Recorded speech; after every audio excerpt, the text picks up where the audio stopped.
Ay, teka nga. Ang ingay pa man din niya. Tingnan mo, laging meron talagang ano si Julia, no? Kumalas mga ba? Kumalas nga. Putek.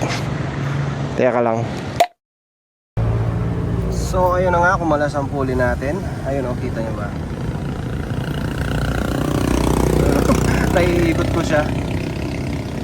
Hindi masyadong nahigpitan. Yun lang naman eh, wala naman siyang ibang ano. So pinapunta na natin si John Mark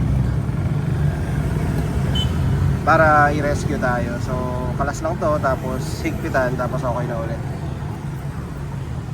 Buti na lang dito tayo. Ayun o, sa harap ng Sacred Heart.